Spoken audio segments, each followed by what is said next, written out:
आहात अग्रगण्य वृत्तवाहिनी रिपब्लिकन वार्ता महाराष्ट्र। सामाजिक, राजकीय, शैक्षणिक, सांस्कृतिक, क्रीडा, आध्यात्मिक तसेच आपल्या परिसरातील घडामोडींचा आढावा घेणारी एकमेव वृत्तवाहिनी। पाहायला विसरू नका महाराष्ट्राचा बुलंद आवाज रिपब्लिकन वार्ता महाराष्ट्र। लोकशाहीचा बुलंद आवाज रिपब्लिकन वार्ता महाराष्ट्र। दत्तनगर परिसरातील पावसाची रिपब्लिकन वार्ता महाराष्ट्राच्या बातमीनंतर माजी नगरसेवक राकेश दोंदे यांची तातडीनं मदत। दत्तनगर परिसरातील तुंबलेलं पाणी काढण्यासाठी माजी नगरसेवक राकेश दोंदे यांची तातडीची मदत। नागरिकांनी मानले आभार। नाशिकमध्ये गेल्या 2 दिवसांपासून पडत असलेल्या पावसामुळे अंबड MIDC मधील दत्तनगर भागात पावसाचं पाणी तुंबल्यामुळे हे पाणी नागरिकांच्या घरात आणि उघड्या वीज रोहित्रांमध्ये शिरत होतं। यामुळे या भागातील नागरिकांनी प्रशासनाच्या विरुद्ध तीव्र रोष व्यक्त केला होता। याबाबत रिपब्लिकन वार्ता महाराष्ट्र वृत्तवाहिनीनं जनतेचं घाराणं बातमीद्वारे प्रशासनासमोर मांडलं होतं। याबाबत माजी नगरसेवक यांना परिसरातील नागरिकांची अडचण समजताच प्रशासनाच्या अगोदर भर पावसात त्यांनी धाव घेत तुंबलेलं पाणी JCBच्या सहाय्यानं चेंबर शोधून साचलेल्या पाण्यास वाट मोकळी करून नागरिकांना तातडीनं मदत केली। यामुळे नागरिकांनी त्यांचे आभार मानत आपल्या प्रतिक्रिया दिल्या। पहिलं रिपब्लिकन वार्ताचं मनापासून धन्यवाद। आमचे सलीम सय्यद साहेब यांनी ही बातमी दिल्याच्या नंतर माननीय आमचे कार्यसम्राट राकेश भाऊ दोंदे यांनी तत्काळ या ठिकाणी येऊन पावसाचा न विचार करता इथे येऊन यांनी तत्काळ इथं रस्त्याचं काम जे पाणी साचेल होतं त्यांनी मोकळं करून दिलं। त्याबद्दल त्यांचं मनपूर्वक आभार। आणि राकेश भाऊंनी आपल्याला आश्वासन दिलं आहे नागरिकांना की इथे लवकरच्या लवकर रस्ता करून देईल। त्याबद्दल भाऊचं मी कार्यसम्राट राकेश भाऊचं मी मनापासून धन्यवाद करतो। जय भीम, जय महाराष्ट्र। रिपब्लिकन वार्ता महाराष्ट्रासाठी कार्यकारी संपादक Salim Syed, Nashik. Subscribe now and press the bell icon. Never miss an update. लोकशाहीचा बुलंद आवाज रिपब्लिकन वार्ता महाराष्ट्र। 79 वर्षांपासून मेंगडेवाडीतील ग्रामस्थ रस्त्याच्या प्रतीक्षेत तलावाच्या पाण्यातून जीवघेणा प्रवास अनेक वेळा मागणी करूनही लोकप्रतिनिधी व प्रशासनाचं दुर्लक्ष। तलावाच्या सांडव्यातून जीवघेणे प्रवास लवकरच ग्रामस्थ रास्ता रोको आंदोलन करणार। बीड जिल्हा पाटोदा तालुक्यातील मेंगडेवाडी देशाला स्वातंत्र्य मिळून नुकतेच 79 वर्ष पूर्ण झाली, मात्र अजूनही पाटोदा तालुक्यातील वाखिरा ग्रामपंचायत अंतर्गत असलेल्या मेंगडेवाडी गावाला आजतागायत डांबरी रस्ता मिळाला नाही। त्यामुळे येथील ग्रामस्थांना दररोज हाल सहन करावे लागतात। ग्रामस्थांनी वारंवार लोकप्रतिनिधींपासून मुख्यमंत्र्यांपर्यंत किमान रस्त्याची तरी सोय करावी अशी मागणी केली। यासाठी त्यांनी जलसमाधी आंदोलन, रास्ता रोको आंदोलन देखील केलं, परंतु केवळ आश्वासनांचं गाजर दाखवलं गेलं। त्यामुळे ग्रामस्थांमध्ये संतापाची लाट असून ते आता मोठ्या आंदोलनाच्या पावित्र्यात आहे अशी माहिती सामाजिक कार्यकर्ते डॉक्टर गणेश ढवळे यांनी दिली। मेंगडेवाडी ते वाखिरा या रस्त्याची मागणी अनेक वर्षांपासून प्रलंबित आहे। रस्ता नसल्यानं ST बस सेवा येथे पोहोचत नाही। पावसाळ्यात गावकऱ्यांना दूध दुभते विक्रीसाठी, बाजारहाट, दवाखाना तसेच विद्यार्थ्यांना शिक्षणासाठी तलावाच्या सांडव्यातून जीवघेणा प्रवास करावा लागतो। पालक दररोज आपल्या लेकरांच्या जीवावर उदार होऊन त्यांना शाळेत पाठवतात। रस्त्यासाठी तातडीनं उपाययोजना कराव्यात अशी मागणी विष्णू बांगर, मल्हारी आरगुडे, रामेश्वर शिंदे, छत्रभुज रांजवन, राजेभाऊ कदम, जगन्नाथ बोबडे, कृष्णा जगदाळे, श्रीहरी आरगुडे, दिलीप जाधव, यश बांगर आदी ग्रामस्थांनी केली। अहमदपूर अहिल्यानगर राष्ट्रीय महामार्गापासून फक्त 7 किमी अंतरावर असून रस्त्याच्या अभावामुळे 900 लोकसंख्या असलेल्या गावाला दरवर्षी संकटांना सामोरं जावं लागतं। 1 ते 4 पर्यंत शाळा गावात आहे, मात्र पुढील शिक्षणासाठी वाघिरा, लिंबा गणेश भायाळा येथे जाण्यासाठी रस्ता नाहीये। त्यामुळे पालक आणि विद्यार्थी अक्षरशः वेठीस धरले गेले। लवकरच राष्ट्रीय महामार्ग रास्ता रोको आंदोलन उभारलं जाईल असा इशारा डॉक्टर गणेश ढवळे यांनी दिलाय। गेल्या 70 ते 75 वर्षापासून आज आमचं गाव मेंगडेवाडी या गावाला रोड नाही। आज माझ्या आजीला हॉस्पिटलला नेण्यासाठी रोड नाही। माझी आजी आज भरपूर आजारी आहे, कारण की मेंगडेवाडी हा रोड तत्काळ व्हावा ही गावकऱ्याच्या वतीने नम्र विनंती आहे। मागील 2 ते 3 पिढ्यापासून मेंगडेवाडीला अजिबात रस्ता नाहीये, तर मागच्या 8 दिवसापासून पूर्ण दळणवळण बंद झालेलं आहे। दूध घालायला माणसाला येता येत नाही, दवाखान्यात जाता येत नाही। तर आम्ही या रस्त्यासाठी पूर्ण लोकप्रतिनिधी अधिकाऱ्यांकडे हेलपाटे घालून निवेदन देऊन सगळे परेशान आहेत लोक, तरी रस्ता करण्यात यावा अशी आमची शासनाला विनंती आहे। पावसाळ्यामध्ये या ठिकाणी पाणी साचल्यामुळे या लोकांना दवाखान्यासाठी असेल, दूधचा असेल, भाजीपाला असेल, खत बियाणे असेल किंवा लिंबागणीचा बाजारपेठ असेल किंवा शालेय विद्यार्थ्यांचं शिक्षण असेल, त्या ठिकाणी अडचणी येतात। मुलांना पावसाळ्यामध्ये बरेच वेळा 8-8, 10-10 दिवस सुट्टी घ्यावी लागते। या ग्रामस्थांनी लोकप्रतिनिधी असतील किंवा अधिकारी यांना वारंवार निवेदन दिलेले आहे। 2020 मध्ये या ठिकाणी जलसमाधी आंदोलन सुद्धा केलं होतं, मात्र या ठिकाणी निधी मंजूर झाला आहे, परंतु अद्याप या ठिकाणी रस्ता झालेला नाही। या ग्रामस्थांची अशी मागणी, कमीत कमी आम्हाला रस्ता तरी द्यावा अशी यांची प्रमुख मागणी। पावसाचं चालू आहे सारखा आणि त्याच्यामुळं आमच्या गावाकडे येता जाता येत नाही, बाजार हाट, दुधाच्या प्रश्न, बाहेर दूध नेता येत नाही, 5-6 दिवस झाला लाईट नाही, दळण नाही, त्याच्यामुळं आम्हाला हे तळ्यातून येता येत नाही। तर शासनाला एवढीच विनंती की आमचा पूल करून आमच्या रस्त्याची सोय करावी। बाबासाहेब मानेरे, रिपब्लिकन वार्ता, जिल्हा प्रतिनिधी।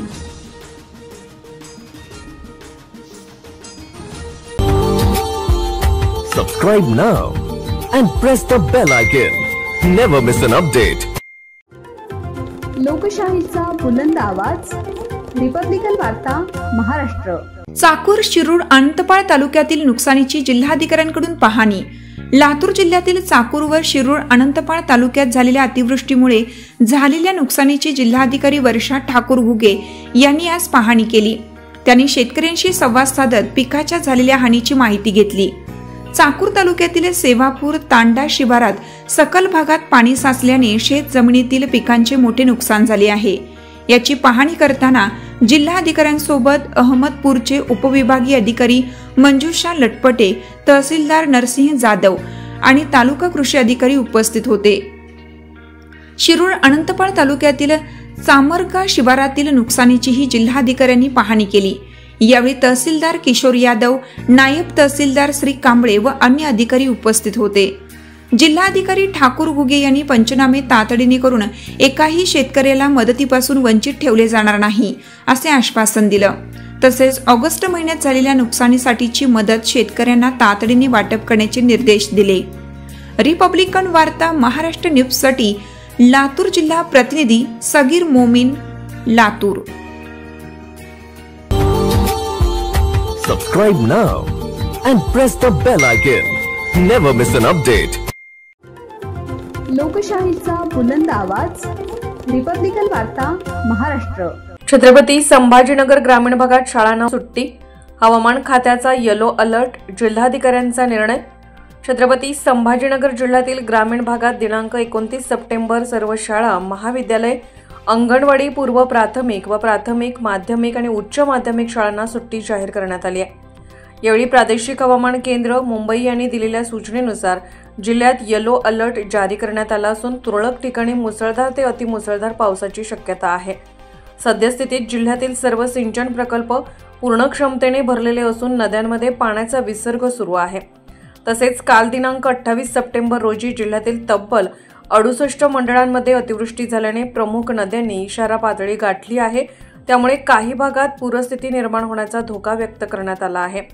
विद्यार्थ्यांच्या सुरक्षिततेच्या दृष्टीने जिल्हाधिकारी तथा जिल्हा आपत्ती व्यवस्थापन प्राधिकरण अध्यक्ष दिलीप स्वामी यांनी हा निर्णय घेतला आहे।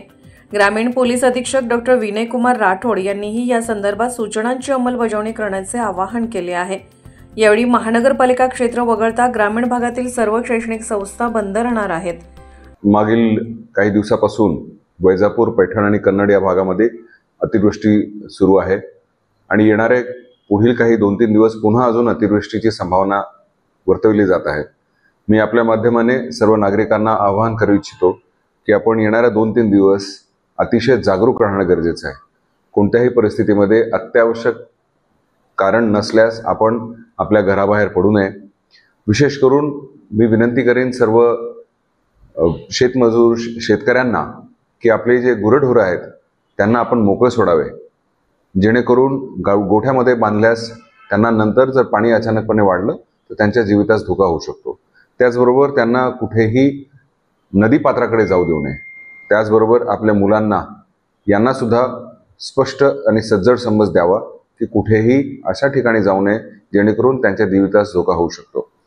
आपण असंही पाहतो आहोत की काही पुलांवरून पाणी वाहून जात आहे आणि तिथं काही लोक पायी चालत आहेत, गाड्या घेऊन जात आहेत. ह्यामुळे सुद्धा सर्वांच्या जीविताला धोका निर्माण होऊ शकतात. कोणत्याही परिस्थितीमध्ये अशा पाण्याचा अंदाज वरून येत नाही. वरून जरी ते शांत वाटत असेल तरी आतला प्रवाह खूप मोठा असतो आणि अनेक वेळा अशा घटना घडल्यात की गाड्याच्या गाड्या वाहून गेलेल्या आहेत. त्यामुळे आपल्याला सर्वांना विनंती करतो की असं कोणतंही साहस करू नये जेणेकरून आपल्यामुळे अनेक इतर लोकांचे सुद्धा जीव धोक्यात जाईल. पुन्हा एकदा आपल्या सर्वांना विनंती करतो, आवाहन करतो की कोणतीही रिस्क घेऊ नका आणि येणारे 2-3 दिवस आपल्याला अतिशय जागरूक राहणे गरजेचे आहे. धन्यवाद. रिपब्लिकन वार्ता महाराष्ट्र वृत्त वाहिनीसाठी Aurangabad Marathwada उपसंपादक Akbar Shah. Subscribe now and press the bell icon. Never miss an update. लोकशाहीचा बुलंद आवाज, रिपब्लिकन वार्ता महाराष्ट्र. बीडमध्ये वाल्मिकी समाजाच्या तरुणाची निर्गुण हत्या, ऑल इंडिया पॅन्थर सेनेकडून तीव्र निषेध. 29 सप्टेंबर 2025 रोजी शहरातील माने कॉम्प्लेक्स परिसरात गुरुवारी रात्री 22 वर्षीय यश देवेंद्र ढाका या वाल्मिकी समाजाच्या तरुणाची धारदार शस्त्रानं निर्गुण हत्या करण्यात आली. स्थानिक पत्रकार देवेंद्र ढाका यांचा हा मुलगा असून अभियांत्रिकीचं शिक्षण घेणारा यश मित्राच्या वाढदिवसाच्या पार्टीत किरकोळ वादातून या भयानक घटनेचा शिकार झाला. कुटुंबानं हा सुनियोजित कट असल्याचं सांगितलं असून 7 ते 8 आरोपी असल्याची शक्यता व्यक्त केली जाते. ऑल इंडिया पॅन्थर सेनेनं या हत्येला जाहीर निषेध करत कठोर कारवाई करत तपास, फास्ट ट्रॅक कोर्ट आणि आरोपींना फाशीची शिक्षा देण्याची मागणी केली आहे. यशच्या हत्येनंतर रविवारी राष्ट्रीय अध्यक्ष दीपक भाई केदार यांनी पीडित कुटुंबाला भेट देऊन सांत्वन केलं.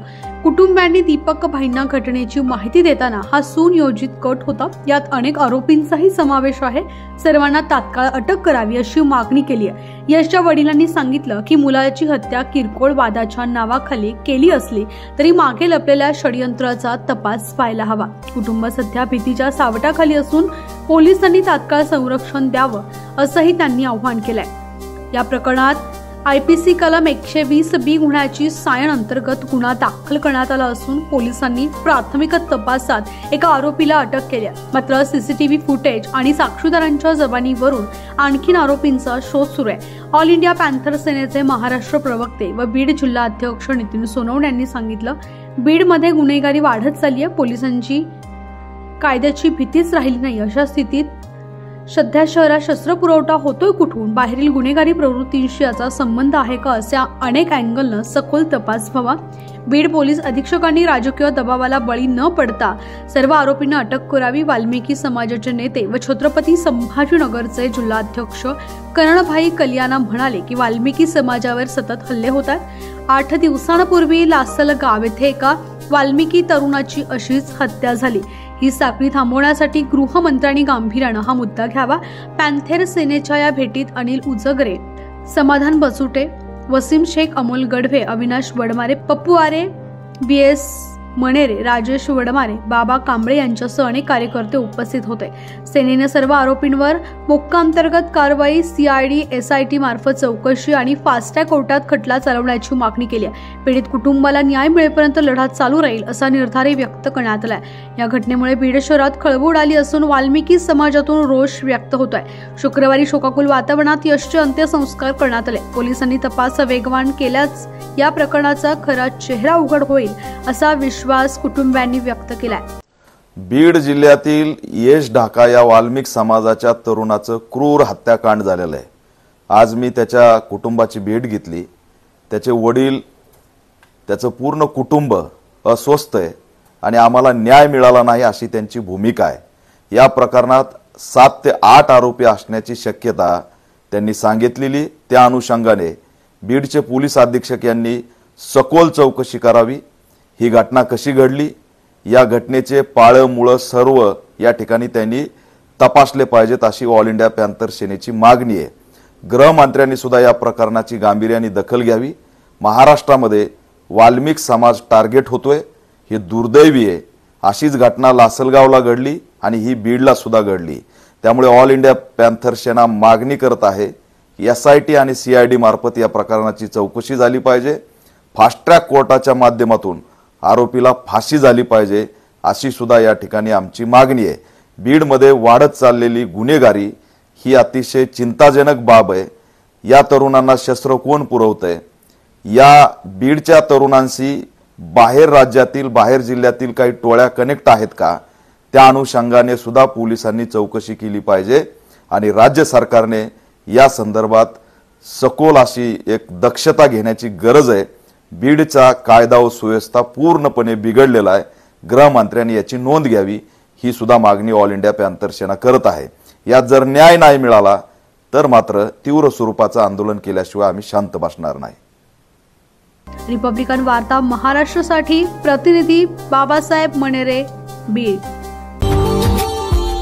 Subscribe now and press the bell icon. Never miss an update. लोकशाहीचा बुलंद आवाज, रिपब्लिकन वार्ता महाराष्ट्र। माजी मंत्री व आमदार संभाजी पाटील निलंगेकर यांचा देवणी तालुक्यातील अतिवृष्टग्रस्त गावांना दौरा। लातूरच्या निलंगा मतदारसंघातील देवणी तालुक्यातील सिंधी, कामहट, गौंडगाव, विजयनगर व लासोना धनेगाव या गावामध्ये झालेल्या अतिवृष्टीमुळे मोठे नुकसान झाले आहे। या नुकसानीची पाहणी करण्यासाठी महाराष्ट्राचे माजी मंत्री तथा स्थानिक आमदार श्री संभाजी भैया पाटील निलंगेकर यांनी रविवारी प्रशासकीय अधिकाऱ्यांचा दौरा केला। यावेळी त्यांनी शेतकरी व ग्रामस्थांची व्यथा जाणून घेतली, तसेच रस्ते व पुलाच्या नुकसानीची पाहणी करून तातडीने दुरुस्ती व आवश्यक उपाययोजनांबाबत प्रशासनाशी चर्चा केली। आमदार निलंगेकर यांनी शेतकरी बांधवांना धीर देत सांगितलं की शासन, प्रशासन, नेते मंडळी व कार्यकर्ते आपल्या पाठीशी खंबीरपणे उभे आहेत। या प्रसंगी धनेगावचे युवा उद्योजक व माजी उपसरपंच रवींद्र कुमार पाटील यांनी आमदारांना निवेदन देऊन ओला दुष्काळ जाहीर करावा, नदीकाठच्या शेतकऱ्यांचे स्वतंत्र पंचनामे करून त्यांना जास्तीची नुकसान भरपाई द्यावी अशी मागणी केली। रिपब्लिकन वार्ता महाराष्ट्र न्यूजसाठी लातूर जिल्हा प्रतिनिधी सगीर मोमीन।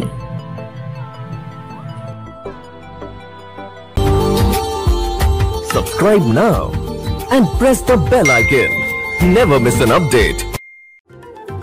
लोकशाहीचा बुलंद आवाज, रिपब्लिकन वार्ता महाराष्ट्र। गिरीश महाजन यांचा ITI नंदिनी नदी परिसरात पाहणी दौरा। गेल्या 2 दिवसांपासून पडणाऱ्या पावसाच्या पार्श्वभूमीवर नंदिनी नदी परिसरातील भागात मंत्री गिरीश महाजन व मनपा आयुक्त मनीष खत्री यांनी रविवार दिनांक 28 रात्री 10:30 वाजता नदी किनारी राहणाऱ्या परिसराचा पाहणी दौरा केला। यावेळी सातपूर ITI व शाहूनगर परिसरातील नागरिकांनी नंदिनी नदी परिसरात पुराच्या पाण्यापासून संरक्षण करण्यासाठी नंदिनी नदी किनारी संरक्षण भिंत बांधण्याची मागणी केली। दरम्यान या दौऱ्याप्रसंगी सातपूर विभागीय अधिकारी राजाराम जाधव, सातपूर वरिष्ठ पोलीस निरीक्षक रणजित नलवडे, मनपा कर्मचारी चिंतामण पवार, तानाजी निकळ उपस्थित होते। त्यामुळे बघता मी कालपासून मी जालन्याला होतो, मी संभाजीनगरला होतो, मी मध्ये वैजापूरकडून आलो, आत्ता मी नाशिकमध्ये पोहोचलेलो आहे। त्यामुळे उशीर मला नक्की झालेला आहे, पण मी म्हटलं तरी रात्री तर पाहणी करून घेऊ। आणि या भागात आल्यावर खरं इथे संरक्षण भिंतीची गरज सगळ्या नागरिकांची मागणी, कारण पाणी इकडनं गावात शिरतं आणि मग घरामध्ये पाणी जातं। त्यामुळे हे तर आपण लगेच माझ्याच खात्याचं काम आहे, त्यातून हे करू। पण आज नाशिकमध्ये खूप मोठा पूर आपण बघितलं असेल, मारुतीच्या डोक्यावरून पाणी गेलं असं म्हणायला हरकत नाही। एवढा मोठा पूर या ठिकाणी आलेला होता, रुद्रावतार नदीने धारण केलेला होता गोदावरीने। आणि मिलिंदनगरचा पूल असेल, फॉरेस्ट नर्सरीचा पूल असेल, हे दोन्ही बंद करण्यात आले, त्याला थोडे डॅमेज झालेले आहेत, त्यामुळे ते दोन्ही बंद करण्यात आलेले होते। आणि सतर्कतेचा इशारा सगळ्यांना दिला होता। काजीगडी भाग जो अतिशय धोकादायक आहे, तिथंही थोडंसं त्यातून मला वाटतं माती वगैरे निघायला लागली होती, तिथेसुद्धा आपल्याला लगेच तात्काळ आपत्ती व्यवस्थापनमधून एक प्रोटेक्शन वॉल त्या ठिकाणी द्यावीच लागणार आहे। अशा काही भाग आहेत की त्या ठिकाणी धोकादायक परिस्थिती आहे। पण महापालिका आयुक्त माझ्यासोबत या ठिकाणी आता आहेत, त्यांची सर्व टीम या ठिकाणी आहेत, त्यांनी सर्व काळजी या ठिकाणी घेतली। आणि आता दुपारपासून पाणी थोडं कमी व्हायला लागलेलं आहे, कमी झालेलं आहे। पण आज पुराने तर खरं यावर्षी उच्चांकच केलेला आहे। पुढे खाली जायकवाडीमध्ये पाणी जातं आहे, तिथेही धोक्याची पातळी सगळी ओलांडलेली आहे। मी आज जायकवाडीवरही दुपारी 2 वाजता 3 वाजता त्या ठिकाणी स्वतः धरणावरही जाऊन आलेलो आहे आणि आता मला वाटतं थोडंसं पावसाने थोडी विश्रांती घेतलेली आहे, पण अलर्ट अजून इकडे तिकडे येतच आहेत. अजूनही 3 तासामध्ये पाऊस सांगितलेला आहे. यावर्षी काय वरून राज्याचे काय समजत ते काय झालेलं आहे, पण खूप मोठ्या संकटामध्ये शेतकरी सापडलेला आहे. खूप मोठ्या संकटात, म्हणजे कधी नव्हते असं संकटात शेतकरी सापडलेला आहे. सगळे सर्वे आमचे चाललेले आहेत. ज्या ठिकाणी अशी परिस्थिती असेल त्या ठिकाणी लोकांना आम्ही शिफ्ट करतो आहे. त्यांची जेवणाची राहण्याखाण्याची व्यवस्था, झोपण्याची व्यवस्था त्या ठिकाणी प्रशासनाच्या माध्यमातून केली जाते. 24/7 24/7 प्रशासन अलर्ट मोडवर आहे. आता जिल्हाधिकारी नाफेडला गेलेले आहेत, जलज शर्मा, रात्रंदिवस आम्ही काम करतो. आमचं प्रशासन या ठिकाणी काम करतं आहे, सर्व अधिकारी काम करत आहेत. महापालिका असेल, नगरपालिका सगळ्या ठिकाणी काम करत आहेत. पण मला वाटतं अजून 30 तारखेपर्यंत थोडा अलर्ट दिलेला आहे. मला वाटतं ही जर परिस्थिती लवकर निवळली तर सगळे पंचनामे झालेले आहेत.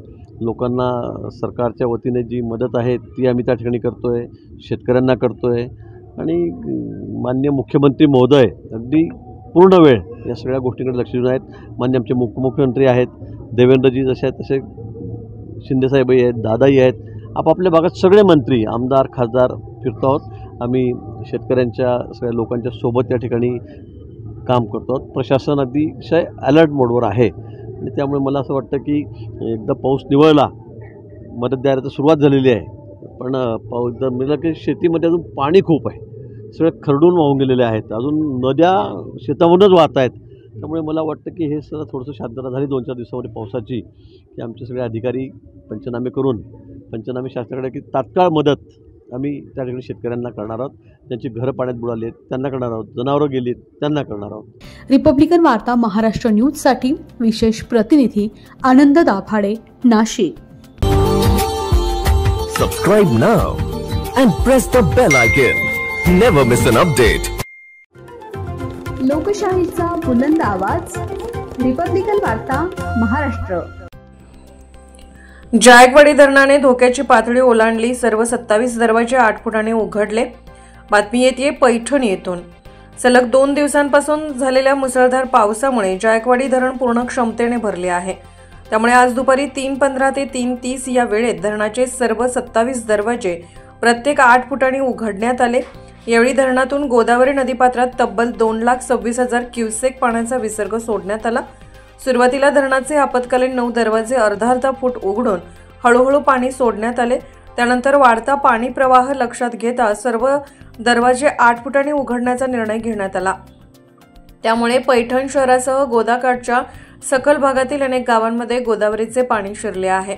यामुळे नगर परिषद, महसूल व पोलीस प्रशासन सतर्क झाले आहे. नागरिकांना सतत ध्वनिक्षेपकाद्वारे तसेच सोशल मीडियावरून सावधानतेचा इशारा देण्यात येत आहे. पूरग्रस्त भागातील नागरिकांनी सुरक्षित स्थळी स्थलांतर करावे अशी सूचना प्रशासनाकडून करण्यात आली आहे. यावेळी पैठण नगर परिषद मुख्याधिकारी पल्लवी अंबोरे गायकवाड यांनी शहरातील विविध भागांची पाहणी केली. त्यांच्यासह नगरसेवक बाळू माने, बादशाह परळकर, मोतीलाल गुंगासे आदी नगरसेवक व नगर परिषद कर्मचारी धर्मराज उजगरे, अशोक पगारे, चंद्रकांत पगारे यांनी पूरस्थितीवर नियंत्रण ठेवण्यासाठी काम केले.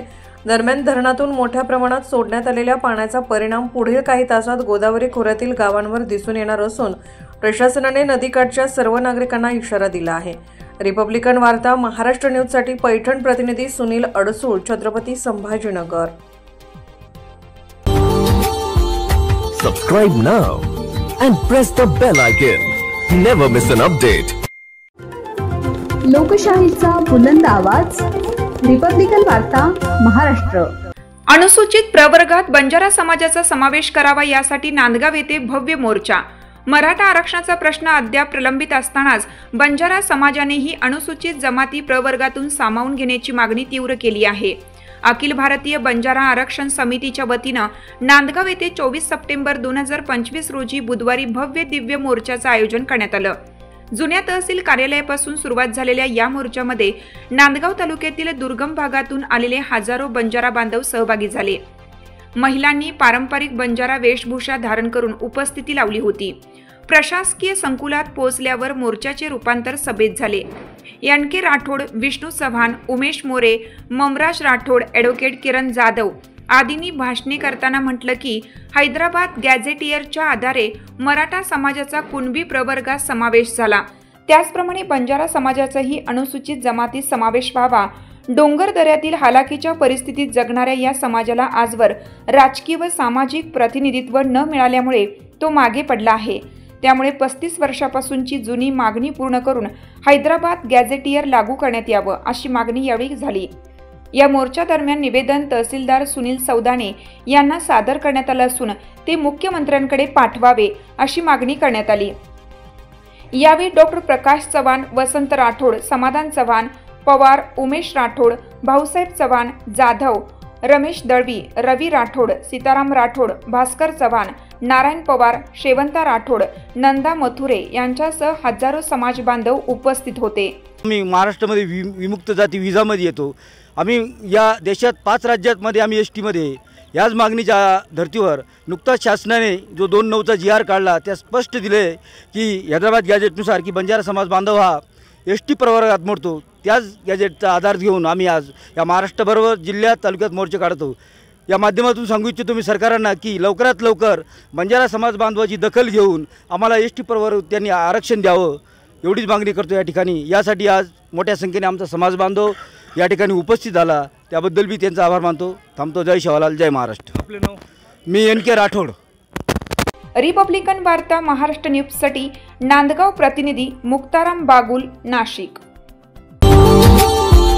Subscribe now and press the bell icon. Never miss an update. लोकशाहीचा बुलंद आवाज, रिपब्लिकन वार्ता महाराष्ट्र। लातूर प्रादेशिक परिवहन विभागाचा नाविन्यपूर्ण उपक्रम। भाविकांच्या सुरक्षिततेसाठी महामार्गावर रिफ्लेक्टेड लावून केले सुरक्षित दर्शनाचे आवाहन। लातूर प्रादेशिक परिवहन विभागाचा एक नाविन्यपूर्ण आणि समाजोपयोगी उपक्रम चर्चेत आला आहे। नवरात्र महोत्सवानिमित्त तुळजापूरला जाणाऱ्या भाविक भक्तांच्या सुरक्षिततेसाठी प्रादेशिक परिवहन विभागाच्या कर्मचाऱ्यांनी रिफ्लेक्टेड लावून त्यांना सुखरूप दर्शनासाठी रवाना केलं आहे। नवरात्रोत्सवाच्या पार्श्वभूमीवर राष्ट्रीय महामार्ग क्रमांक 361 वरून औसा तुळजापूर मार्गे लाखो भाविक तुळजाभवानीच्या दर्शनासाठी निघाले आहेत। या भाविक भक्तांच्या सुरक्षिततेसाठी लातूर प्रादेशिक परिवहन विभागाचे अधिकारी विनोद चव्हाण यांच्या संकल्पनेतून एक वेगळा सामाजिक उपक्रम राबवण्यात आला आहे। या उपक्रमाअंतर्गत भाविकांना रिफ्लेक्टेड लावून महामार्गावरील अपघात टाळण्याचा प्रयत्न केला जात आहे।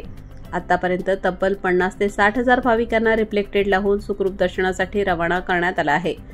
पावसाच्या प्रतिकूल परिस्थितीतही फ्लाइंग स्काउट टीम सतत भाविकांना महामार्गाच्या बाजूने जाण्याचं आवाहन करत आहे। आंध्र प्रदेश, तेलंगणा, कर्नाटक, विदर्भ आणि मराठवाड्यातून लाखो भाविक तुळजाभवानीच्या दर्शनासाठी तुळजापूरकडे निघाले आहेत। त्यांची सुरक्षितता राखण्यासाठी परिवहन विभागाचा हा उपक्रम म्हणजे खरोखरच भाविक भक्तांसाठी दिलेला एक कानमंत्रच ठरला आहे। मी यावर्षी बघायला लागलो की आता RTO विभागाने जे भाविक चालत तुळजापूरला पायी त्यांच्या बॅगवर जे रिफ्लेक्टर स्टिकर लावायची जी योजना आहे यावर्षी जे अंमलात आणली ती खरंच एकदम कौतुकास्पद आहे। त्याचं कौतुक करावं तेवढं कमी आहे, कारण रात्रीच्या वेळेला भाविक चाललेले वाहनवाले असताना अजिबात दिसत नाहीत। मग ते रिफ्लेक्टर मुळे काय होतं की वाहनाच्या उजेडानंतर रिफ्लेक्टर चमकतंय आणि भाविक चालत हे समोरच्या वाहनवाल्यावर समजतंय आणि त्यानं गाडी बाजूला घेऊन सुरक्षित जाऊ शकतो आणि भाविक पण सुरक्षित प्रवास करू शकतील। आणि यांनी केलेले जे कार्य आहे खरंच हे कौतुकास्पद कार्य आहे। किती लोक या रस्त्यावरून येणं जाणं करत असतात अंदाजे? लाखो लोक जातात भाविक आणि विदर्भ, भालकी, कर्नाटक आहे, आंध्र आहे आणि आपला पूर्ण विदर्भापासून जे भाविक आहेत ते चालत जाणारे भाविक भरपूर असतात। दरवर्षी भरपूर भाविक येतात रस्ते। काय नाव आपलं? अविनाश पवार। आता बघा, नवरात्र उत्सव सुरू आहे, जोरात सुरू आहे। आपल्या भारतात, आपल्या महाराष्ट्रातच नव्हे तर पूर्ण भारतात प्रसिद्ध असलेलं असं हे आपलं आराध्य दैवत तुळजाभवानीचं आराध्य दैवत आहे। या तुळजाभवानी मातेच्या दर्शनासाठी भारतातून, वेगवेगळ्या राज्यातून इकडे येणाऱ्या भाविकांची खूप गर्दी आहे। भरपूर वाहन काही वाहनावर येतात, काही मोटरसायकलवर येतात, 4 चाकीमध्ये येतात, परंतु मी जे बघितलं इथे की सर्वात जास्त गर्दी जी आहे हे पायी चालणाऱ्या पादचारी श्रद्धाळूंची आहे, भाविकांची आहे। लहान मुलापासून तर वृद्धापर्यंत, मुलीपासून तर वयस्कर आजीपर्यंत हे सगळे पायी जाऊन त्या देवीचं तुळजाभवानी मातेचं दर्शन घेण्यासाठी जात आहेत। परंतु जाताना त्यांचा सर्व जो प्रवास आहे तो रोडवर आहे, रस्त्यावर आहे। तर रस्त्यावर चालताना की सुरक्षित प्रवास असावा तो कसा राहील, त्यामुळे आमचं जे कार्यालय आहे प्रादेशिक परिवहन कार्यालय लातूर चे अधिकारी श्री माननीय विनोद चव्हाण सर यांच्या मार्गदर्शनाखाली एक टीम किंवा वायू पथकाची निर्माण केलं गेलेलं आहे, गठीत केलेलं आहे. त्याच्यामध्ये मी सुनील खंडागळे, IME RTO लातूर, माझे कलिग क्षीरसागर साहेब किंवा चालक असतील, आम्ही हे तिघं मिळून आम्ही एक हे वायू पथक चालवत आहोत. आणि त्यानुसार आम्ही जाणाऱ्या भाविकांना वेगवेगळ्या प्रकारे समुपदेशन करत आहोत की चालताना तुम्ही रोडच्या कडेनं चाला. ओके, आता रात्रीची वेळ असताना आम्ही महत्वाचं म्हणजे त्याच्यामध्ये आम्ही एक रिफ्लेक्टिव्ह टेपची एक संकल्पना मध्ये आणलेली आहे की त्यांचे जे बॅग, प्रत्येकाच्या पाठीला बॅग आहेत, त्या बॅगला आम्ही रिफ्लेक्टिव्ह टेप लावतो आहोत, जेणेकरून रात्रीच्या वेळेस मागून येणाऱ्या ज्या गाड्या आहेत त्या गाड्याचा प्रकाश त्या बॅगवर पडेल, त्या स्टिकरवर पडेल, रिफ्लेक्टिव्ह टेपवर पडेल आणि जेणेकरून तो मागचा वाहन चालक आहे तो खूप काळजीने वाहन चालेल आणि त्याला कळून येईल की पुढे एक जमाव चाललेला आहे, गर्दी चाललेली आहे, त्यानुसार तो काळजी घेईल. मी लातूरचाच आहे मूळ. माझे 69 चालू आहे रनिंग. माझे जवळजवळ 22 वर्ष ही यात्रा सुखरूप झाली आणि आता जे स्टिकर लावते हे RTO ऑफिसचे लोक, त्यांच्यामुळे आम्हाला एक सुरक्षा वाटते. बुजुर्ग माणसं सुद्धा ह्यांच्या भरोशा, ह्या स्टिकरच्या भरोशा सुरक्षितपणाने आम्ही जाऊ शकतो आणि अंबाबाई तुळजाभवानीचे दर्शन घेऊन परत आम्ही जाऊ. यांचं कार्य जे आहे ते उल्लेखनीय कार्य आहे. एक पुढील तरुण पिढीला एक चांगलं सहकार्य लाभेल यांचं. एवढं बोलून मी माझं भाषण. नमस्कार सर, माझं नाव गीता गोविंद निदाने. मी आले नुटूर गावात बाजूला आमचं मुगाव हे गाव आहे. तिथून आले, आम्ही चालू होतो रस्त्याने. इथं RTO वाल्याने आम्ही भेटले आम्हाला आणि स्टिकर लावलेले आहेत बॅगीला, कारण अपघात काही होऊ नये म्हणून. धन्यवाद. स्टिकरमुळे काय फायदा होईल? सर, आमचा फायदा लय चांगला वाटला, कारण का रस्त्याने अंधारात सगळे काही ऍक्सिडेंट होणार नाही, काही धोका होणार नाही. हे उपक्रम कसं वाटलं? लय नंबर चांगलं वाटलं. छान आहे. सध्या शारदीय नवरात्र महोत्सव हा खूप जोरात साजरा करणं सुरू आहे.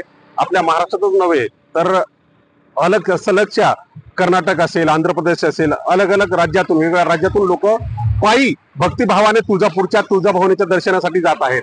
तर हे तुळजाभवानीच्या दर्शनासाठी जात असताना, पायी जात असताना अंधारामध्ये एक आमच्या प्रादेशिक परिवहन कार्यालय लातूरचे अधिकारी श्री माननीय विनोद चव्हाण साहेब यांच्या संकल्पनेतून आम्ही रिफ्लेक्टिव्ह टेप चिटकवण्याचं आम्ही काम करत आहोत. त्या रिफ्लेक्टिव्ह टेप पाठीमागे बॅगला चिटकवल्याने काय होतंय की अंधारातही मागच्या वाहनाचा उजेड पडल्यानंतर ते चमकून दिसतात, जेणेकरून त्यांचा जीव वाचतो.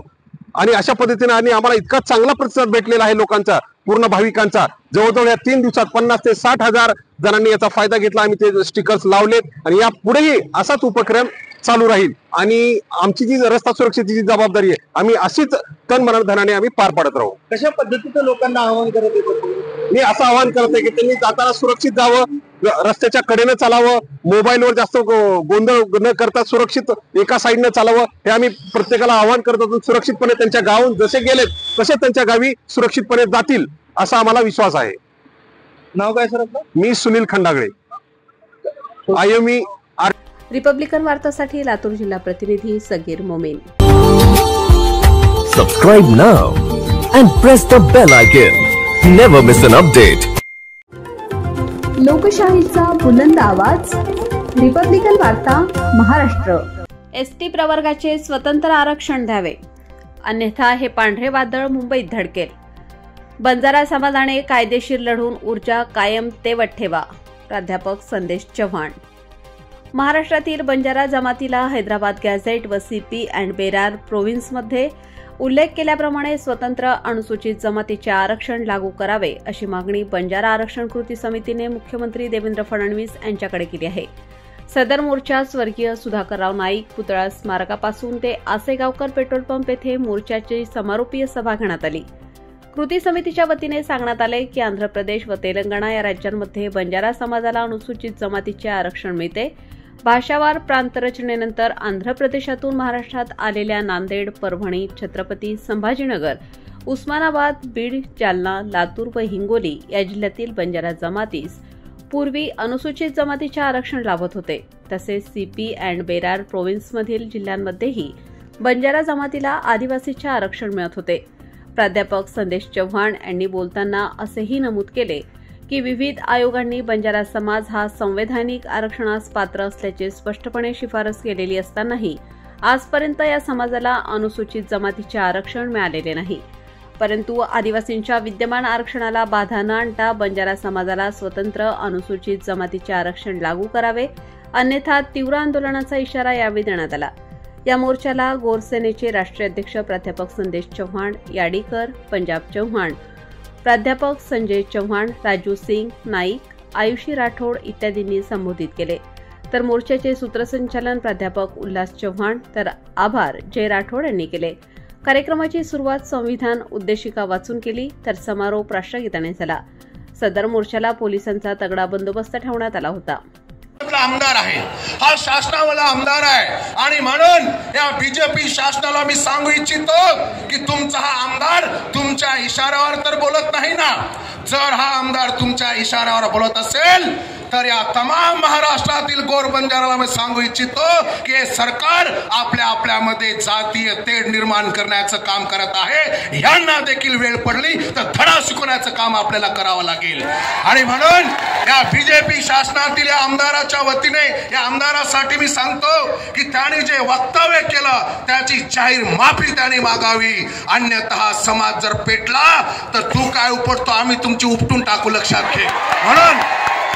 म्हणून मला सांगायचं आहे, हा समाज शांतप्रिय आहे, जीवाला जीव देणारा आहे, एखाद्यासाठी जीव द्यायला तयार आहे। पण जर कोणी आमच्या जीवावर उठत असेल तर त्याचा जीव घेतल्याशिवाय देखील हा समाज राहणार नाही। आमच्या शांततेची अंतिम तुम्ही वेळ बघू नका। म्हणून मला सांगायचं माझ्या बंधूंना आणि भगिनींनो, आपण शांतता ठेवायची आहे। वेळ आली तर सगळ्या प्रकारे आपण उत्तर देऊ, पण विशेष करून तरुण मुलाला मला सांगायचं आहे की तुम्ही जरा शांततेने सगळ्या गोष्टी करायच्या आहेत। आणि म्हणून माझ्या बंधूंना आणि भगिनींनो, हे आपलं संविधानिक हक्क अधिकार आहे।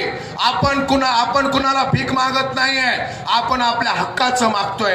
आपला हक्क अधिकार आहे, संविधान सगळ्यासाठी आहे आणि संविधानाच्या आधारावरती डॉक्टर बाबासाहेबांनी जे संविधान रचलं त्याच्या आधारावरती आम्ही देखील त्याच जोमाने, त्याच ताकदीने, त्याच अधिकाराने या शासनाला आमची मागणी मागत आहे। कुणावर आम्हाला उपकार करायचे नाही, कुणाच्या आमच्यावर उपकार करून घ्यायचे नाहीये, पण आमच्या हक्काचं आम्हाला मिळालं पाहिजे हे आमचं मागणं आहे। माझ्या बंधूंना आणि भगिनींनो, अनेक लोक विचारतात आपण जरी म्हणत असाल की एसटी प्रवर्गाने या ठिकाणी कोणत्याही प्रकारची काळजी करण्याचा या ठिकाणी गरज नाही, परंतु एसटी प्रवर्गातून एसटी समाजाची या ठिकाणी आंदोलनाची या ठिकाणी दिशा दिलेली आहे आणि त्यांचं सुद्धा या ठिकाणी आंदोलन होणार आहे, मोर्चा होणार आहे। यावर आपल्याला काय म्हणायचं आहे? मी आदिवासी बांधवांना नम्रपणे सांगू इच्छितो की ऑगस्ट 2024 सर्वोच्च न्यायालयाचा त्या ठिकाणी जजमेंट आहे की त्या जजमेंटच्या आधारे की कलम 342(2) माध्यमातून एससी आणि एसटी प्रवर्गामध्ये जे समाज त्यासाठी ते सगळे पात्रता पूर्ण करत असतील त्या समाजाला समाविष्ट करून घेता येतं आणि म्हणून एक उपवर्गवारी करून आम्हाला एसटी आरक्षण हवंय ही आमची मागणी आहे। त्यांच्या ताटातलं आम्हाला नको आहे ही आम्ही त्यांना अगदी जाहीरपणे सांगितलेलं आहे। म्हणून आदिवासी बांधवांना मी सांगेल, कृपा करून आपण गैरसमज करून घेऊ नका। आम्ही आमचं ताट स्वतंत्र घेऊन तुमच्या घरामध्ये येऊ म्हणतो, तुमच्या ताटातला आम्हाला नकोय हीच आमची नम्र विनंती आदिवासी बांधवांना आहे। विभागाच्या वतीने फार मोठा या ठिकाणी बंदोबस्त लावला होता। या ठिकाणी पुसद शहर पोलीस स्टेशनचे ठाणेदार या ठिकाणी वानखेडे सर, आपण त्यांच्याकडून जाणून घ्या काय सर म्हणता आजचं हे आंदोलन कशा प्रकारचं आपण या ठिकाणी यशस्वी केलं? आंदोलन करणारी जी आरक्षण कृती समिती आहे या कृती समितीच्या सर्व आयोजकांसोबत आमच्या वेळोवेळी बैठका झाल्या, वेळोवेळी समन्वय चांगला होता, सर्व डिपार्टमेंटचा समन्वय चांगला होता आणि एकंदरीत आमच्या पोलीस स्टेशन कडून संपूर्ण जिल्ह्यातून बंदोबस्त आलेला होता।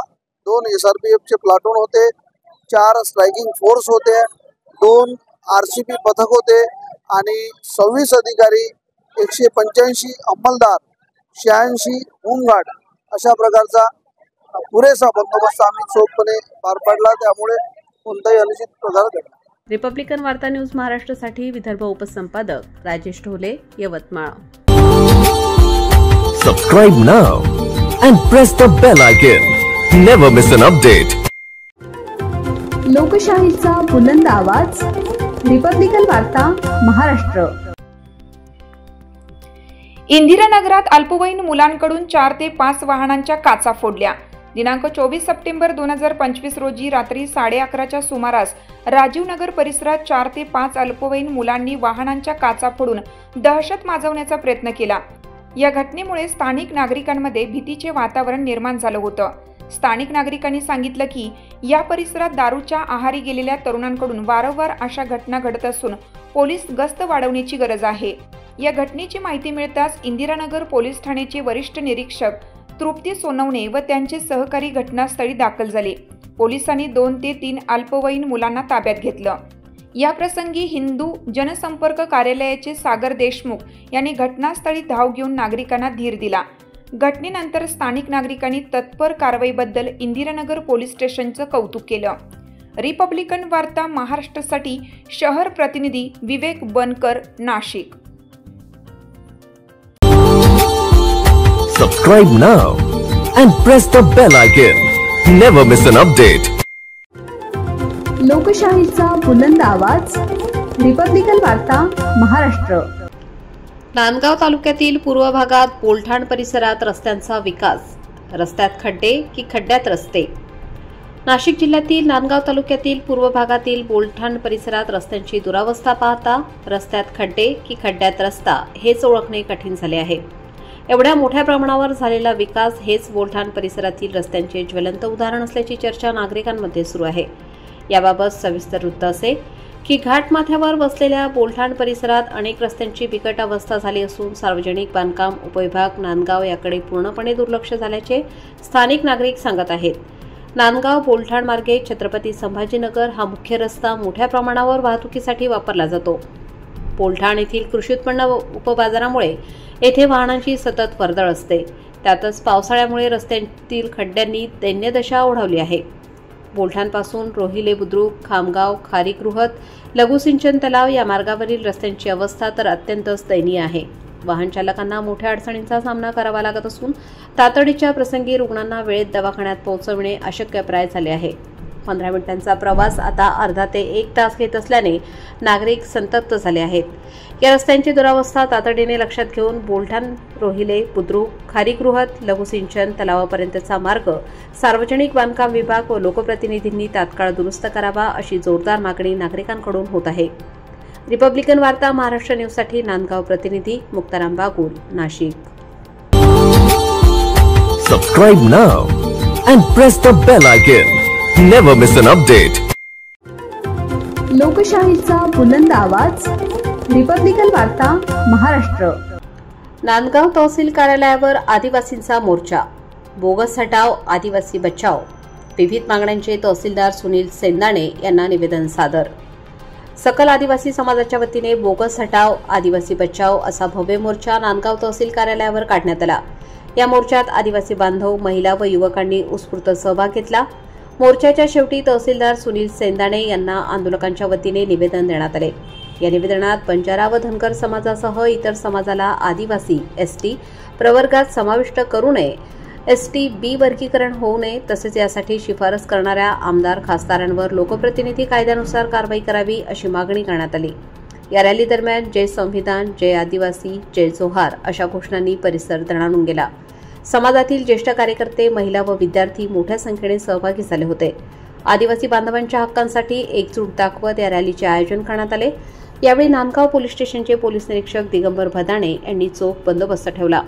आज आपण नांदगाव तालुक्यातील सकल आदिवासी समाजाच्या वतीनं नांदगाव तालुक्यात भव्य मोर्चाचं आयोजन केलं होतं। त्याचं मुख्य कारण म्हणजे जो समाज बंजारा किंवा धनगर समाज असो, तो जो आपल्या आदिवासी आरक्षणामध्ये घुसखोरी करण्याचा प्रयत्न करत आहे, त्या निमित्तानं आपण सर्वजण तहसील कार्यालय नांदगाव येथे जमलेले होतो आणि तहसीलदार साहेबांना त्याचं निवेदन देण्यात आलं की आमच्या आरक्षणामध्ये कुठल्याही समाजाची घुसखोरी होऊ देऊ नये असं। म्हणजे जे हैदराबाद गॅजेटचं जो लागलेलं आहे त्या गॅजेटनुसार कुठल्याही प्रकारे आदिवासी आरक्षण संविधानिक आहे आणि आदिवासी आरक्षण हे संसदेनुसार चालतं।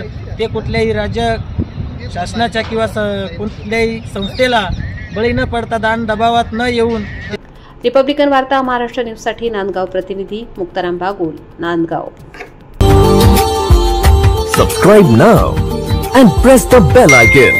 Never miss an update. लोकशाहीचा बुलंद आवाज रिपब्लिकन वार्ता महाराष्ट्र. JD सावंत कॉलेजजवळ तरुणाची दिवसाढवळ्या धारधार शस्त्रांनी निर्घुण हत्या. नाशिकच्या पाथर्डी रोडवरील सेल पेट्रोल पंपाशेजारील एका कॉम्प्लेक्समधील कॅफेत बसलेल्या 22 वर्षीय तरुणाची गुरुवारी दुपारी 3:30 वाजता 4 ते 5 जणांच्या टोळक्याने धारधार शस्त्रांनी सपासप वार करून हत्या केली. या घटनेमुळे परिसरात मोठी खळबळ उडाली. राशीद हारून खान, वय वर्ष 22, राहणार अंबड लिंक रोड, खाडी असे मयताचे नाव असून तो फॅब्रिकेशन दुकानात काम करत होता. गुरुवारी त्याला फोनवरून बोलावून कॅफेत आणण्यात आले होते. तिथेच टोळक्याने कोयत्यासारख्या धारधार शस्त्रांनी त्याच्यावर हल्ला चढवला. प्रचंड रक्तस्राव होऊन त्याचा जागीच मृत्यू झाला. घटनेनंतर इंदिरानगर पोलिसांसह शहर पोलिसांचा मोठा फौजफाटा घटनास्थळी दाखल झाला. कायदा व सुव्यवस्था अबाधित राहावी म्हणून दंगल नियंत्रण पथक तैनात करण्यात आले. घटनेदरम्यान नागरिकांनी मोठ्या प्रमाणात गर्दी केल्याने वाहतूक कोंडी निर्माण झाली होती. खुनामागचे कारण अद्याप स्पष्ट झालेले नाही. पोलिसांनी घटनास्थळाजवळील सीसीटीव्ही फुटेज तपासण्यास सुरुवात केली असून आरोपींचा शोध घेतला जात आहे. रात्री उशिरापर्यंत इंदिरानगर पोलीस ठाण्यात गुन्हा दाखल करण्याची प्रक्रिया सुरू होती. इंदिरानगर पोलीस ठाण्याच्या हद्दीमध्ये आज दुपारी एक खुनाचा प्रकार घडलेला आहे. त्याच्यामध्ये मयत नामे राशीद खान याचा त्या ठिकाणी पूर्ववैमनस्यातून काही इस्मांनी त्या ठिकाणी एका कॅफेमध्ये खून केलेला आहे.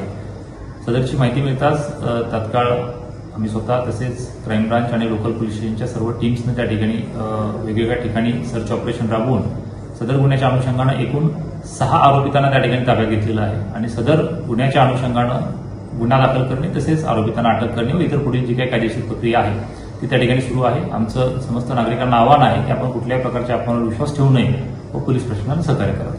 धन्यवाद. रिपब्लिकन वार्ता महाराष्ट्र न्यूजसाठी नाशिक शहर प्रतिनिधी विवेक बनकर. Subscribe now and press the bell icon. Never miss an update. लोकशाहीचा बुलंद आवाज रिपब्लिकन वार्ता Maharashtra. Nashik road police station हद्दीतील मोटरसायकल चोरीचे 2 गुन्हे उघड. नाशिक रोड पोलीस ठाण्याच्या गुन्हे शोध पथकाची उल्लेखनीय कामगिरी. नाशिक रोड पोलीस ठाण्याच्या गुन्हे शोध पथकाने 2 मोटरसायकल चोरीचे गुन्हे उघडकीस आणत 89,000 रुपयांचा मुद्देमाल जप्त केला आहे. ही कारवाई वरिष्ठ पोलीस निरीक्षक जितेंद्र सपकाळे यांच्या मार्गदर्शनाखाली करण्यात आली. दिनांक 17 सप्टेंबर 2025 रोजी रात्री 8 ते 10 वाजण्याच्या सुमारास शिंदे गावातील शिवाजी चौक येथून फिर्यादी सुनील बोराडे वय 50 राहणार शिंदे सप्तशृंगी नगर नाशिक यांची हिरो होंडा स्प्लेंडर क्रमांक MH15 CE 8042 काळ्या रंगाची गाडी अज्ञात चोरट्याने चोरून नेली होती. या प्रकरणी नाशिक रोड पोलीस ठाण्यात गुन्हा नोंद करण्यात आला होता. तपासादरम्यान वरिष्ठ पोलीस निरीक्षक श्री जितेंद्र सपकाळे यांना गोपनीय माहिती मिळाली की संशयित आरोपी गोकुळ संजय देवरे राहणार जातेगाव वाकला तालुका वैजापूर जिल्हा छत्रपती संभाजीनगर सध्या राहणार शिंदेगाव नाशिक चोरीच्या दुचाकीसह सिन्नर फाटा परिसरात येणार आहे. त्यानुसार सहाय्यक पोलीस निरीक्षक प्रवीण सूर्यवंशी, पोलीस उपनिरीक्षक संदीप पवार, हवालदार विशाल पाटील, शिपाई महेंद्र जाधव, सागर आडणे, अरुण गाडेकर, रोहित शिंदे व योगेश रानडे यांनी कौशल्यपूर्ण पद्धतीने संशयितांचा पाठलाग करून त्यांना ताब्यात घेतलं. त्यांच्याकडून फिर्यादीची 50,000 रुपये किमतीची हिरो होंडा स्प्लेंडर मोटरसायकल जप्त करण्यात आली. पुढील चौकशीत आरोपीकडून 40,000 रुपये किमतीची आणखीन एक बजाज प्लॅटिना MH15 EV 3308 काळ्या रंगाची मोटरसायकलही हस्तगत करण्यात आली. अशा प्रकारे तब्बल 90,000 रुपये किमतीच्या 2 मोटरसायकलींचा मुद्देमाल उघडकीस आला. ही कामगिरी पोलीस आयुक्त संदीप कर्णिक, परिमंडळ 2चे पोलीस उपायुक्त किशोर काळे, नाशिक रोड विभागीय सहाय्यक पोलीस आयुक्त डॉक्टर सचिन बारी यांच्या मार्गदर्शनाखाली करण्यात आली. या धाडसी कारवाईबद्दल माननीय पोलीस आयुक्त व उपायुक्तांनी नाशिक रोड पोलीस ठाण्याच्या गुन्हे शोध पथकाचे विशेष कौतुक केलं आहे. नाशिक शहर आयुक्तालयात वारंवार होणाऱ्या मोटरसायकल चोरीच्या गुन्ह्याच्या अनुषंगाने माननीय पोलीस आयुक्त यांनी चोरीचे गुन्हे उघड करण्याबाबत योग्य ते मार्गदर्शन केले होते.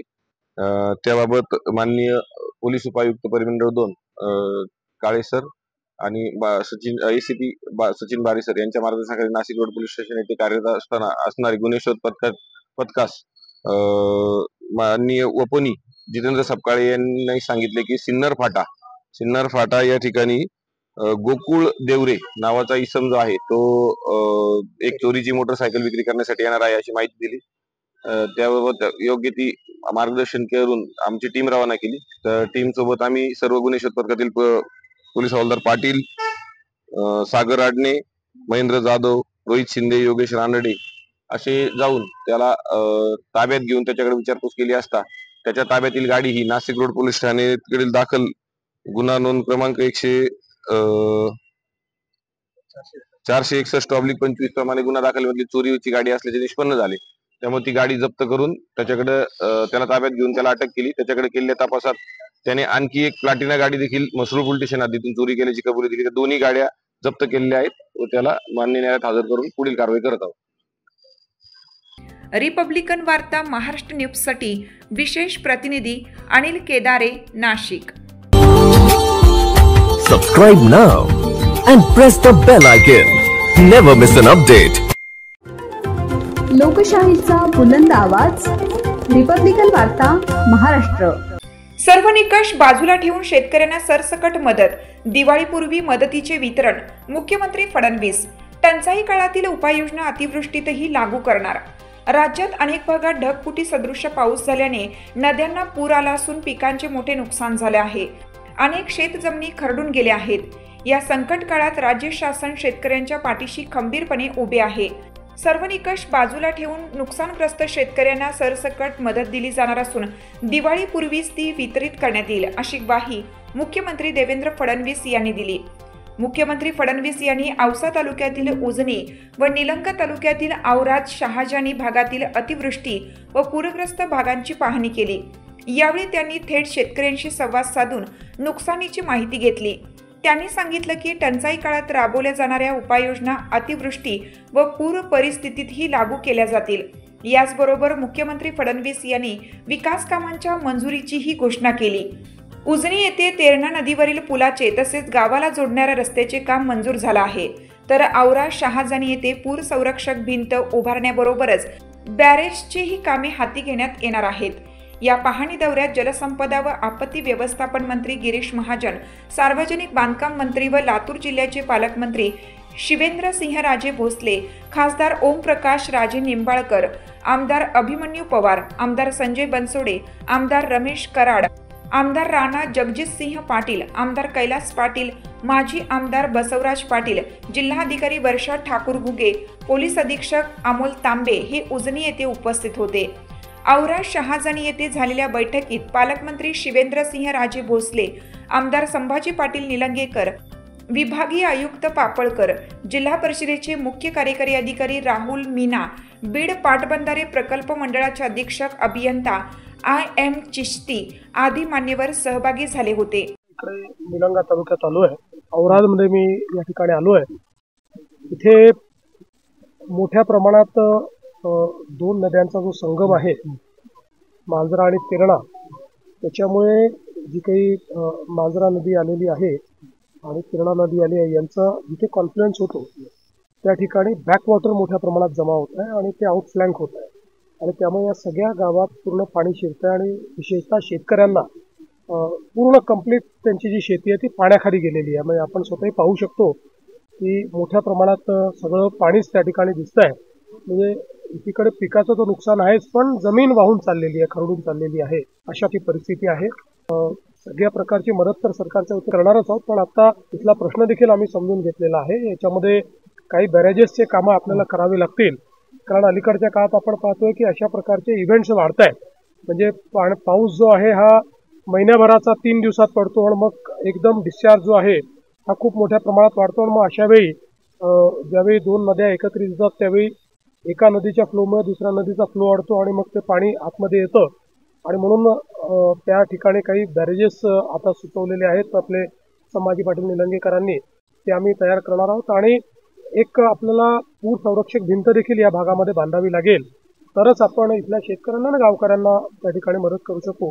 तर तेही काम आम्ही करणार आहोत. आणि याच्या व्यतिरिक्त मी सकाळी देखील सांगितलं की सगळ्यांना सरसकट जी काही आपल्या शेतकऱ्यांना मदत आहे ती सगळी मदत आम्ही करणार आहोत. आणि नुसती मदतच नाही तर साधारणपणे आपल्याकडे टंचाईच्या वेळी जे काही नॉर्म्स आहेत ते सगळे नॉर्म्स अतिवृष्टीलाही लागू करणार आहोत आपण आणि त्याप्रमाणेच शेतकऱ्यांना सर्व प्रकारची मदत केली जाईल. मदतीची मागणी अशी होते, मात्र पंचनामे करणं सध्या शक्य नाही, सगळं पाण्याखाली आहे आणि किमान 6-7 दिवस शक्य नाही. ही मदतीची किंवा घडणार कशी? असं आहे की पंचनामे जे आहेत ते जेवढे आमच्याकडे येत आहेत त्याच्यावर आम्ही कारवाई चालू केली आहे. बाकी आम्ही सांगितलं आहे जिथे करणं शक्य नसेल तिथे नुसतं ड्रोनने देखील पंचनामा केला तरी चालेल. ड्रोनचा पंचनामाही आम्ही मान्य करून घेऊ आणि म्हणूनच आपल्याला केवळ आपल्या रेकॉर्डला त्या भागात पाणी गेलं एवढंच आपल्या रेकॉर्डला असलं पाहिजे. ड्रोनचा पंचनामा देखील आपल्याला मान्य असेल. कोणी मोबाईलवर फोटो काढूनही आपल्याला दिला तरी तो पंचनामा आपण मान्य करू, काही अडचण नाही आहे. त्यामुळे कुठेही आणि आपण सगळ्यांनाच यंत्रणेलाही सांगितलंय की यंत्रणेनेही थोडं लिनियंट राहिलं पाहिजे. अशा वेळी खूप नियम सांगणं वगैरे करू नये. जास्तीत जास्त जी काही मदत करता येईल ती करायची. मदत मिळेल ही दिवाळीपूर्वीच आपण मदत देणार आहोत. आपले जे NDRFचे नॉर्म्स आहेत ते आता केंद्र सरकारने रिवाईज केलेले आहेत. ते रिवाईज नॉर्म्स पूर्वीपेक्षा त्यांनी वाढवलेले आहेत. त्याच नॉर्म्सनी आपण मदत करणार आहोत. सर, एवढा पाऊस पडलेला आहे, पर्यावरणाचा समतोल बिघडलेला आहे, त्यासाठी जागतिक स्तरावर प्रयत्न केले. नाही, हे खरंच आहे आणि म्हणूनच आपण आता नानाजी देशमुख कृषी समृद्धी योजना जी मराठवाड्याला लागू केली आहे ती योजना ही क्लायमेट रेझिलियंट ॲग्रिकल्चर ज्याला आपण म्हणतो, म्हणजे वातावरणाच्या बदलाचा परिणाम न होणारी शेती. तर अशा प्रकारच्या प्रॅक्टिसेस या डेव्हलप करायचा प्रयत्न त्या योजनेच्या माध्यमातून आपण करतो. वर्ल्ड बँकेने जवळपास 6,000 कोटी रुपये आपल्याला त्याला दिलेले आहेत. याच्या व्यतिरिक्तही आपल्याला आताचे जे काही हे बदलते पॅटर्न्स आहेत त्या पॅटर्न्सवर आधारित आपल्याला काम करावं लागेल. पण हे लॉंग टर्मचं आहे. आज तातडीची मदत देणं गरजेचं आहे. मला एक गोष्ट आपल्याला सांगितली पाहिजे की यावेळी आम्ही सगळ्यांचे पंचनामे येतील मग आपण ते देऊ मदत. 6-6 महिने अनेक वेळा मदत मिळत नाही. यावेळेस आम्ही ती पद्धत बदललेली आहे. जसे एका तालुक्याचे आले, एका गावाचे आले तरी आम्ही त्या ठिकाणी मदत करतोय. कालच आपल्याला माहिती आहे की जवळपास 2200 कोटी रुपये काल आम्ही रिलीज केलेले आहेत. त्यामुळे दिवाळीपूर्वी आम्ही सगळ्यांना मदत करू. दुष्काळ जाहीर करा अशा पद्धतीची मागणी होते, मात्र ती टर्मच नाही कुठे असंही सांगण्यात येतं. मग काय सत्य असं आहे, ओला दुष्काळ ही बोलीभाषा आहे. आपल्या एकूण जे काही दुष्काळाचं मॅन्युअल आहे याच्यामध्ये ओला दुष्काळ अशा प्रकारची कुठली व्यवस्था नाही. तथापि मी त्याचा अर्थ असा समजतो की साधारण दुष्काळाच्या काळामध्ये ज्या ज्या आपण वेगवेगळी सूट किंवा वेगवेगळ्या योजना राबवतो त्याच्यातले पिण्याच्या पाण्याचा दुष्काळ नाही तर पिण्याच्या पाण्याचे सोडून बाकी सगळ्या योजना इथे राबवल्या पाहिजे ते आपण राबवू. त्यातले सगळ्यात प्रमुख काय असते तर आपण विजेचं जे बिल आहे ते विजेचं बिल आपण रद्द करतो, म्हणजे ते त्या तेवढ्यापुरतं स्थगित करतो. पण आता तर आपण विजेचं बिलच घेत नाहीये, त्यामुळे बिल आपण घेणार नाहीये. याच्या व्यतिरिक्तही टंचाईच्या वेळी ज्या ज्या आपण उपाययोजना लागू करतो त्या उपाययोजना लागू करा असा त्याचा अर्थ आपण घेऊया आणि ते आम्ही करणार आहोत. नाही, असं आहे की आता तर खरीपाचा हंगाम सुरू झालाय त्यामुळे आता कर्ज भरा असे पत्र येण्याचं काही कारण नाही आहे. आता तर कर्ज आता घेतलेलं आहे शेतकऱ्यांनी. हे कर्ज भरण्याची वेळ तर वर्षभरानंतर येणार आहे. काहींना जुने असू शकतात पण अशा परिस्थितीमध्ये जर कुठली बँक वसुली करणार असेल तर ती करू नये असं त्यांना सांगण्यात. भरपाईचं बोला असं विरोधक म्हणतात. असं आहे की विरोधकांनी तर भरपाई कधी दिली नाही, पण हे पहिलं सरकार आहे की ज्यांनी पाहणीपूर्वी भरपाई दिली. पाहणीपूर्वी 2200 कोटी रुपये रिलीज करून पाहणी करण्याकरता आम्ही आलेलो आहोत. त्यामुळे मला असं वाटतं की शेतकरी ज्यावेळेस आपला दुःखी आहे अशा काळामध्ये निव्वळ राजकारण करायचं हे योग्य नाही आहे. कधीतरी त्यांनी आरशात पाहिलं पाहिजे. त्यांच्याही काळात वेगवेगळ्या वेळी अशा प्रकारची आपत्ती आल्यानंतर ते कसे वागले, त्यांनी काय केलं हे त्यांनी बघितलं पाहिजे. सरकारने जे जास्तीत जास्त शेतकऱ्यांकरता करता येईल ते केलं पाहिजे. सरकारच्या काही मर्यादा असतात, त्या मर्यादेच्या किती बाहेर जाता येईल तेवढं बाहेरही गेलं पाहिजे. ते जाण्याचा प्रयत्न आम्ही करू. सर, मोठ्या प्रमाणात गॅरेजचे बरेचसे जे शेती गॅरेज होते त्याचे दरवाजे उघडले गेले नाही, टेक्निकल प्रॉब्लेम आला, त्यामुळे पाणी मोठ्या प्रमाणात शेतात गेलेलं आहे, नुकसान झालंय शेतकऱ्यांचं. ह्या टेक्निकल विषयावर म्हणजे काय झालंय की आता खूप काही पॅरेजेस खूप जुने झालेले आहेत, त्यामुळे त्याची जी सिस्टीम्स आहेत त्या नीट ऑपरेट होत नाही. त्यामुळे आता याचा एक रिनोव्हेशनचा कार्यक्रम आम्ही हातामध्ये घेऊ, तो नव्याने तयार करू आणि अशा प्रकारच्या बॅरेजेसमध्ये आता नवीन पद्धतीचे दरवाजे हे आता तयार झालेले आहेत, जे अधिक एफिशियंट आहेत. तर त्याचा एक कार्यक्रम आम्ही हातामध्ये घेऊ. असं म्हटलं जातं की मराठवाडा कायम दुष्काळग्रस्त होता, त्यामुळे इथं जर खूप पाऊस किंवा खूप पाणी आलं तर पूर परिस्थिती सांभाळण्याची यंत्रणाच कधी निर्माण झाली नाही आणि त्याचाही फटका बसतोय. नाही, हे खरं आहे. म्हणजे इथे पूर तसा फारसा कोणाला माहिती नाही, पण यावेळेस तो पूर आलेला आहे. पण त्याहीपेक्षा कुठलेही म्हणजे जिथे पूर येतो तिथेही इतका जर पाऊस एकत्रित आला तर त्यावेळी धरणाचं पाणी सुटतं, प्री कॅचमेंटमध्ये जो पाऊस पडतो त्याचं पाणी, तर मग ते हँडल करणं कठीण आहे. म्हणूनच वातावरणातल्या बदलाचा जो परिणाम आपल्याला पाहायला मिळतो आणि म्हणजे हा दुर्दैवाने पूर्ण भारतामध्ये आपल्याला दिसतोय. म्हणजे आज भारताच्या अन्य राज्यात तो आपल्याला दिसतो. त्यामुळे गांभीर्यानेच याच्याकडे बघावं लागेल. आपल्याला क्लायमेट रेझिलियंट अशा प्रकारचं म्हणजे वातावरणातल्या बदलामुळे जो परिणाम होतोय तो कसा आपल्याला ऍब्झॉर्ब करता येईल अशा प्रकारे पीक पद्धती देखील पुढच्या काळामध्ये तयार करावी लागेल. ज्यांच्या जमिनीत खरडून गेल्या, जमिनीमध्ये मातीच राहिली नाही, त्या संदर्भात काय उपाययोजना? ज्या जमिनी खरडलेल्या आहेत त्याकरता आपला एक स्टँडिंग ऑर्डर आहे, त्याला आपण मदत करतोच. पण आता आमच्याकडे मागणी आली आहे की ही मदत कमी पडेल, ही वाढवली पाहिजे, तर ती सरकार वाढवेल. रिपब्लिकन वार्ता महाराष्ट्र न्यूजसाठी जिल्हा प्रतिनिधी Sagir Momin, Latur. Subscribe now and press the bell icon. Never miss an update.